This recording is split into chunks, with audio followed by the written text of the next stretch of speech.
नमस्कार, दीप्स किचन मराठीमध्ये मी दीपाली आपलं मनापासून स्वागत करते। चला तर मग आज मी तुम्हाला कुठली रेसिपी दाखवणार आहे ते आपण पाहूयात। आज मी तुम्हाला बांगडा फिश करी कशी करायची ते दाखवणार आहे। तर त्यासाठी आपल्याला काय साहित्य लागतं ते आपण पाहूयात। बांगडा फिश करी करण्यासाठी मी इथे 3 बांगडे घेतलेले आहेत आणि ते स्वच्छ धुवून त्याचे 2 भाग करून घेतलेले आहेत।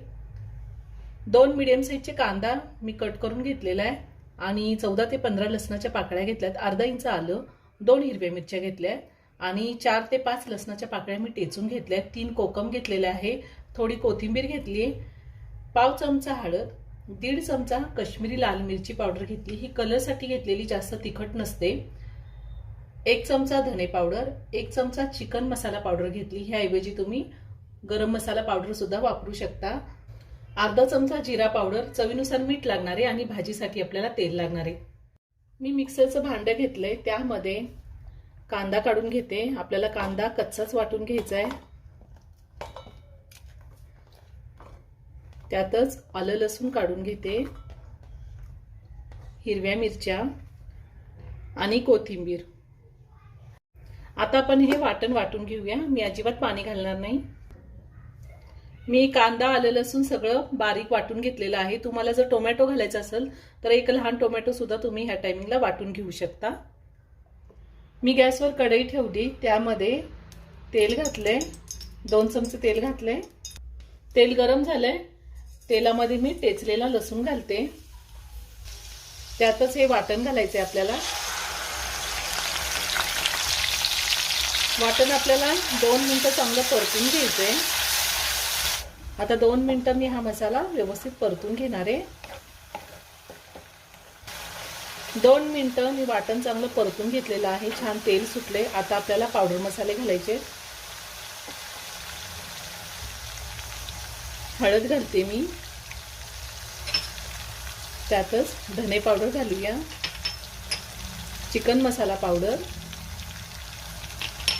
जिरा पावडर आणि मिरची पावडर। तुम्हाला किती तिखट हवी आहे भाजी त्या अंदाजे तुम्ही हिरवी मिरची कमी किंवा जास्त घेऊ शकता। पावडर मसाले घातल्यावर मी 1 मिनिटभर चांगलं परतून घेतलाय मसाला। आता आपल्याला त्यामध्ये पाणी घालायचंय। मी पाणी गरम करून घेतलेले, गरम पाणीच घालायचंय, साधारण 1.5 ग्लास पाणी घातलेले। आता पुन्हा सगळं व्यवस्थित एकत्र करून घेते। आता आपण यामध्ये चवीनुसार मीठ घालूया, कोकम घालायचंय। तुमच्याकडे जर कोकम नसेल तर लिंबाचा रस सुद्धा घालू शकता किंवा चिंचेचा कोळ सुद्धा घालू शकता। आता गॅसची फ्लेम लो टू मीडियम वर ठेवून झाकण ठेवून मी हा रसा 5 ते 6 मिनिटं चांगला उकळून घेणार आहे। साधारण 5 ते 6 मिनिटं झालेली आहे, मी झाकण काढते। रसा छान उकळलेला आहे।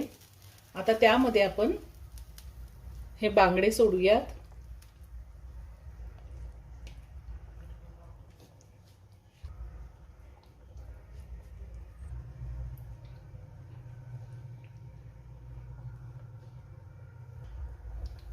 आता मी कढईवर झाकण ठेवून 10 मिनिटं फिश शिजवून घेणार आहे। गॅसची फ्लेम लो टू मीडियम वर आहे। साधारण 10 मिनिटं झालेली आहे। फिश तयार करून झालेला आहे। आता मी एका प्लेटमध्ये काढून घेते। खूप छान झाली फिश करी।